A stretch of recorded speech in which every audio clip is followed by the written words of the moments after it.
Bhagavad Gita, Chapter 2, Text 7. Karpanya doso pahata swabhava pachami tvam dharma samudacheta yatrayachan nichitam bruitan me sisyasteham sarimam tvam prapanam. Now I am confused about my duty, and have lost all composure because of weakness. In this condition, I am asking you to tell me clearly what is best for me. Now, I am your disciple and a soul surrendered unto you. Please instruct me. Purport. By nature's own way, the complete system of material activities is a source of perplexity for everyone. In every step there is perplexity, and therefore it behooves one to approach a bona fide spiritual master who can give one proper guidance for executing the purpose of life. All Vedic literatures advise us to approach a bona fide spiritual master to get free from the perplexities of life which happen without our desire. They're like a forest fire that somehow blazes without being set by anyone. Similarly, the world situation is such that perplexities of life automatically appear without our wanting such confusion. No one wants fire, and yet it takes place and we become perplexed. The Vedic wisdom, therefore, advises that in order to solve the perplexities of life and to understand the science of the solution, one must approach a spiritual master who is in the disciplic succession. A person with a bona fide spiritual master is supposed to know everything. One should not, therefore, remain in material perplexities, but should approach a spiritual master. This is the purport of this verse.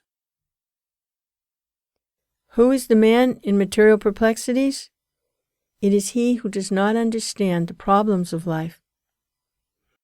In the Garga Upanishad, the perplexed man is described as follows. Yova etad aksharam gargya vidit vasmal lokat prati sa kripana. Translation. He is a miserly man who does not solve the problems of life as a human, and who thus quits this world like the cats and dogs, without understanding the science of self-realization. In translation. This human form of life is a most valuable asset for the living entity, who can utilize it for solving the problems of life. Therefore, one who does not utilize this opportunity properly is a miser. On the other hand, there is the Brahmin, or he who is intelligent enough to utilize his body to solve all the problems of life. The Kripanas, or the miserly persons, waste their time in being overly affectionate for family, society, country, etc., in the material conception of life. One is often attached to family life, namely to wife, children, and other members, on the basis of skin disease.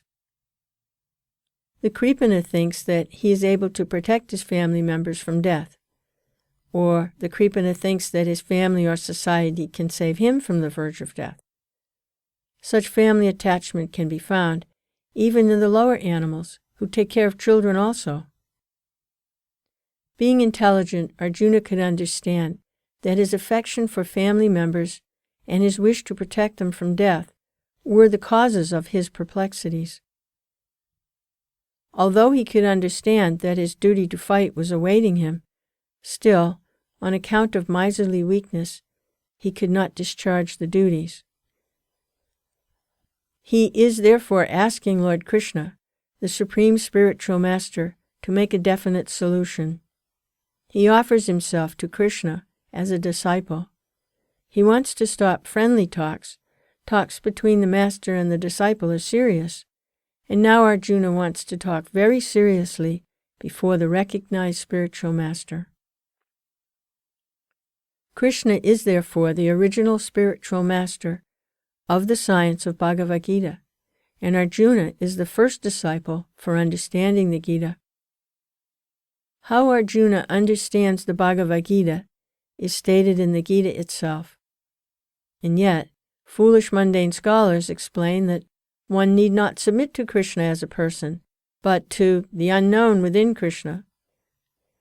There is no difference between Krishna's within and without, and one who has no sense of this understanding is the greatest fool in trying to understand Bhagavad Gita.